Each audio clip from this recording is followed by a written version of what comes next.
Shalom saudara, sungguh betapa baiknya Tuhan kita.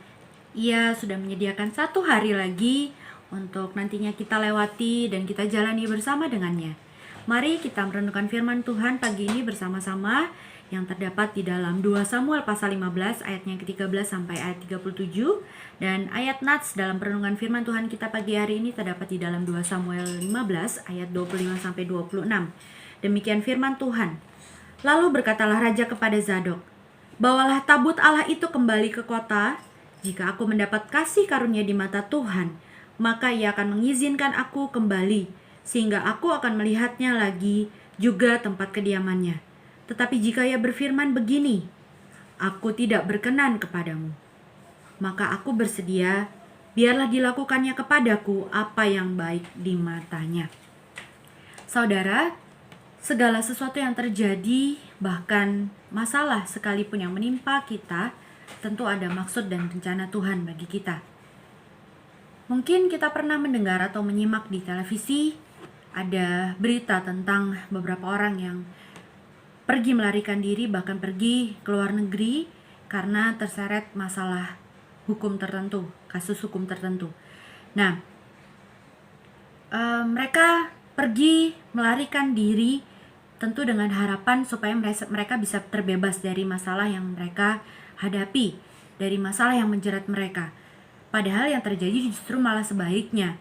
Malah masalah yang dihadapi justru akan semakin runyam dan semakin bertambah pelik tentunya. Nah, kasus yang berbeda dialami oleh Raja Daud. Dia harus melarikan diri bukan karena kesalahannya, tapi dia pergi melarikan diri dari kota Yerusalem karena pada saat itu sudah terjadi pemberontakan di bangsanya yang dilakukan oleh Absalom, anaknya sendiri. Absalom berusaha untuk mengkudeta Raja Daud. Jadi Absalom berusaha untuk melakukan perebutan kekuasaan dengan paksa dan dengan cara yang tidak sah, supaya terhindar dari pemberontakan yang lebih besar dan supaya tidak lebih banyak lagi jatuhnya korban.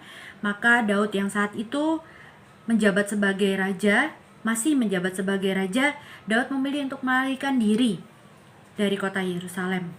Dan dalam pelariannya ini Daud tidak sendirian, dia berserta dengan 600 orang pengikutnya, yaitu orang-orang mereka-mereka yang masih setia kepada raja.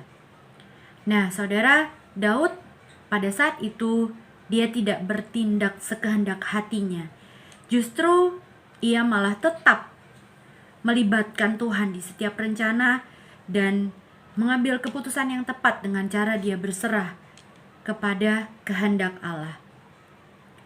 Daud mengatakan di dalam 2 Samuel 15 ayat 25 sampai 26 yang tadi sudah saya bacakan. Di situ dikatakan Daud dia tetap menyerahkan dan dia bertanya kepada Tuhan. Nah, saudara, dalam menghadapi masalah sekecil apapun dalam hidup kita, jangan pernah sekali-kali kita mengandalkan kekuatan kita sendiri, karena secara manusia kita tidak mampu, tentu kita tidak sanggup. Oleh karena itu, tetaplah untuk melibatkan Tuhan dalam setiap aspek kehidupan kita. Bahkan ketika kita menghadapi masalah, tantangan, libatkanlah Tuhan. Karena percayalah, bersama dengan Tuhan pasti ada jalan keluar yang terbaik. Dan tentu Tuhanlah solusi yang terbaik, solusi yang tepat untuk setiap masalah yang kita hadapi.